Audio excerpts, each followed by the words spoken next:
Good morning everyone, Mrs Harrison here. I hope you're all doing okay. I'm back with another picture book that I'm going to read to you, and today I have chosen The Secret in the Matchbox. Now this was my favourite book when I was at primary school. I remember it really well when my mum and dad bought this for me. It's looking a little bit tattered now, but it's still very precious to me. I haven't read it for a long time, so I'm really looking forward to this. Okay.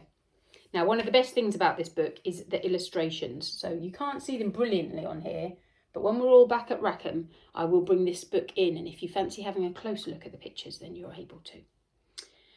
Bobby Bell had a secret, and the secret was in a matchbox. And the matchbox was lying snug at the bottom of his pocket. Bobby put his hand into his pocket and curled his fingers round the matchbox. He smiled a secret smile. Bobby took his matchbox into school. "Do you want to see a secret inside my matchbox?" he asked Jenny Wood. "No, thank you," said Jenny Wood, tossing her plaits. "I don't like boys and I don't like surprises." Bobby took his matchbox into school. "Do you want to see a secret inside my matchbox?" he whispered to Peter Drew in assembly. "No, thank you," said Peter Drew, who was a good and polite little boy. During summertime, Bobby took out his matchbox. "Do you want to see a secret inside my matchbox?" he whispered to little Helen Wells. "Yes, please," whispered little Helen Wells, who was a good and polite little girl. Bobby opened the matchbox and stuck it under Helen Wells's nose. Helen Wells screamed a loud and long scream. Miss Potts, who was marking books at her desk, stood up. "Bring that matchbox to me, Bobby Bell," she said. Bobby snapped the matchbox shut and walked slowly up to Miss Potts's desk. Do you want to see what's inside my matchbox?" he asked. "I do not," said Miss Potts. "Just leave it on my desk and get on with your sums." Bobby walked slowly back to his place. "She'll be sorry," he muttered to little Helen Wells. "She'll be sorry," he muttered to Jenny Wood. "She'll be sorry," he said, poking Peter Drew. During lunchtime, Bobby peeped through the classroom window. The matchbox was still on Miss Potts's desk, but it was open. "Oh dear," said Bobby. "There's going to be trouble." The class came in after play and sat down. Bobby hardly dared look at Miss Potts's desk. "I knew there'd be trouble," he said to anyone who'd listen.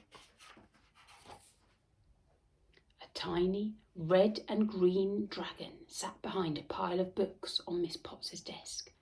Bobby could see it very clearly, but nobody else seemed to have noticed it.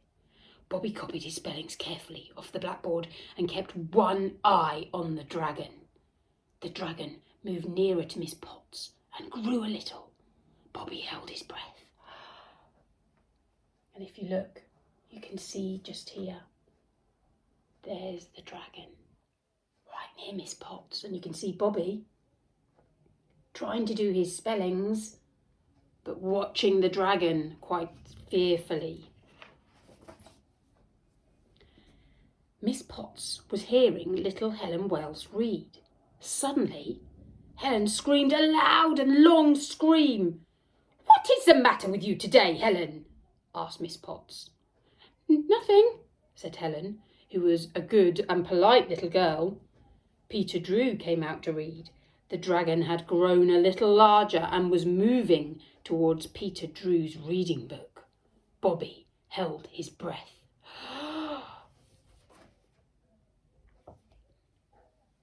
"Please, Miss Potts," said Peter Drew, who was a good and polite little boy.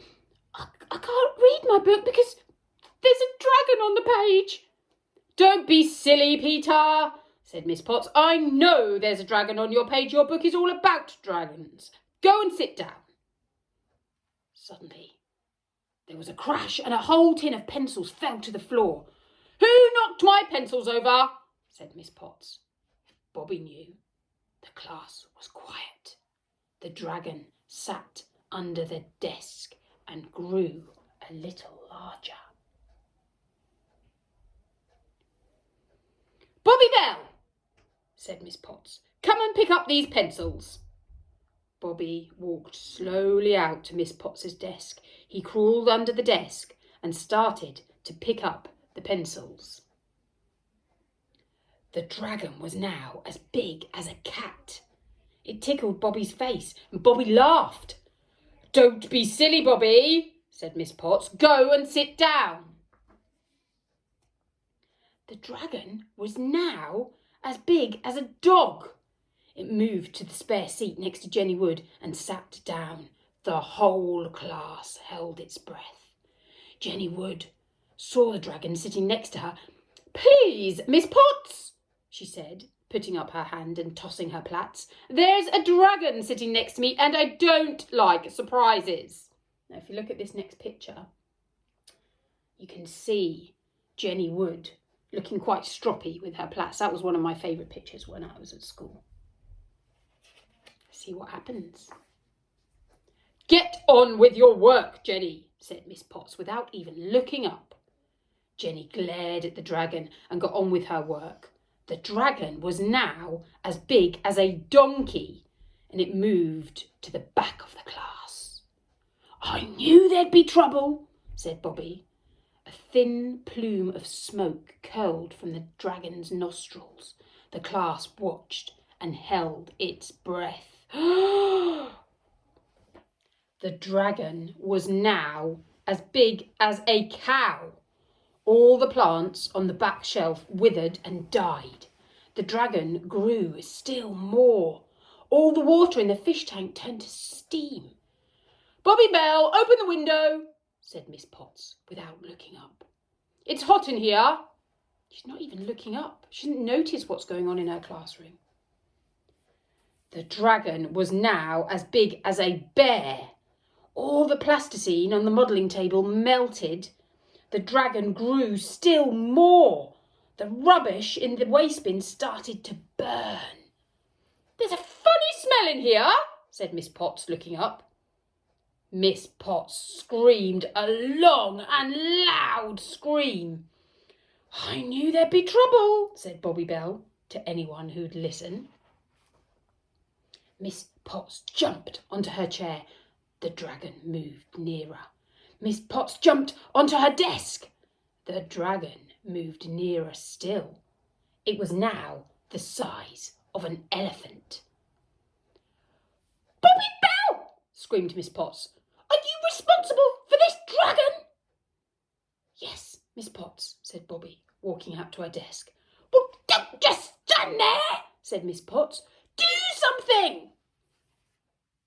Bobby picked the matchbox up off the desk. "I told you I had a secret," he said, walking towards the dragon. And he touched the dragon and it started to shrink. When it was tiny again, he put it in the matchbox and snapped the matchbox shut. The class and Miss Potts held their breath. Bobby put the matchbox back in his pocket and curled his fingers round it, and he smiled a secret smile. That's the end of today's story. I hope you enjoyed that as much as I did when I was little. I particularly like the illustrations in it, but I also remember thinking to myself, I wish I had a secret in a matchbox that I could take to school. Okay then, well, tomorrow I'll come back with another story for you all. I hope you have a lovely day and that you're working hard and also enjoying yourself. Thanks very much. Bye.